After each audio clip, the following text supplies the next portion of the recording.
of Team Graphazon, along with my team members Aryan Thakur, Hansraj Sagar, and Sukumar Sawant. I'll let them explain to you the project in detail, where they delve into the niche categories such as graph data, ArangoDB query language, etc. So I'll let Hansraj go ahead with it. Hello guys, I am Hansraj. For this project, we chose the Amazon CoPurchase network datasets from the Stanford's Snap collection. So specifically snapshots like Amazon 0302 and Amazon 0601 with up to 400,000 nodes and 3 million edges. These data sets capture the real-world product relationships where nodes are products and edges represent frequent co-purchases. The business problem is clear over here that how can retailers or analysts understand customer buying patterns so that they can optimize the recommendations, inventory, and the marketing. Traditional methods struggle with this skill. Therefore, we use graphs and AI, which unlock these insights efficiently. So here's how we turn raw data into a graph. The Snap datasets are edgeless pairs of product IDs showcasing the co-purchases. Here in the cell 5, we can see the downloaded zip files. We passed them with the pandas and fed them into the network X as a directed graph. Each row becomes an edge like product A, then product B, and then so on, building a network of around 300,000 nodes. We sampled smaller subsets for speed, ensuring the scalability while preserving the key structures over here. Okay. Now we'll go to the ArangoDB part. So to handle these massive graphs, we persisted them to ArangoDB, a multi-model database perfect for graph storage. In cell 11, we wrote a function to batch upload nodes and edges. First, we created a graph in ArangoDB with collections for products and co-purchases. Then we iterated over network X nodes and edges, importing them in bulk to avoid any memory bottlenecks. This setups lets us query the graph later with AQL, blending scalability with flexibility. Now we'll visualize a sample of the graph. Let's see the graph in action. In cell 8, we sampled 100 nodes from a large graph like Amazon 0302.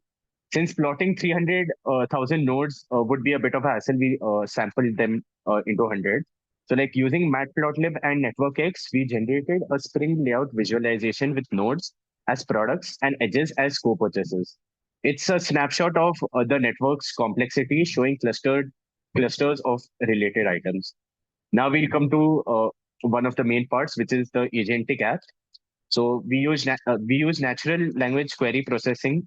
Now the star of the show, the agentic app in cell 12, we built a LangChain React agent with Cohere's LLM to handle natural language queries dynamically.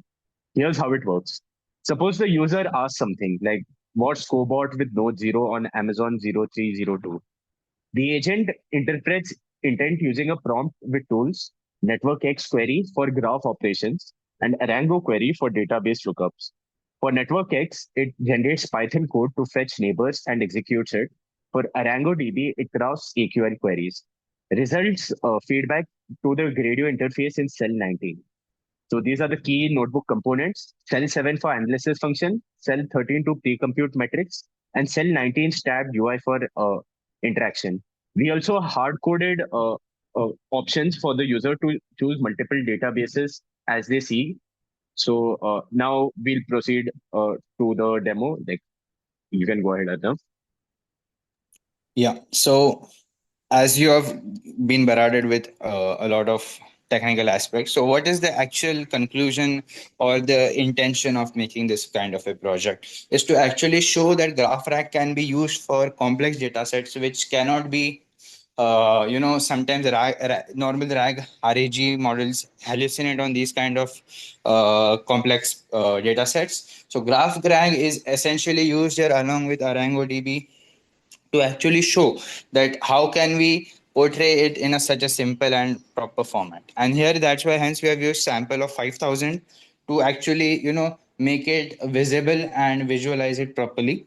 And so yeah, the main essence of this is to actually use lots of environments and lots of technical uh, we can say tech stack to actually show that what we have done. Graph rag is essentially much better than rag in such systems. So here you can see we have made a query explorer, visual insights tab, and a deep analysis tab. All of these go through detailed analysis of all the Amazon dataset that we have used. And why the Amazon dataset? Because it is a complex one, and you can actually map each node and each edge. So we know that it is going to give a correct result. So you can see here the community size distribution is there. So here you can actually see what kind of this is happening. Yeah. So we have made several versions of this Gradio as well for each step. So while experiencing the notebook, we can actually go through it. And this was the Amazon data which we showed. And the agentic part, we have integrated it with the um, ArangoDB query language. So we have used it instead of SQL, and we have visualized the data and exported the results in form of JSON, and we have used that JSON to actually show the results. So yeah, so this was overall an experience in which we tried to portray and visualize lots of things. We learned a lot, and we tried to actually show the implementation of a graph rack system in around the given time period for the hackathon. So yeah, that was it. We have used Gradio for the same. So mostly this will be it for what we have done, and the Amazon this team signs off. Amazon Graph team signs off. So yeah, thank you. This was it from the team leader Harna.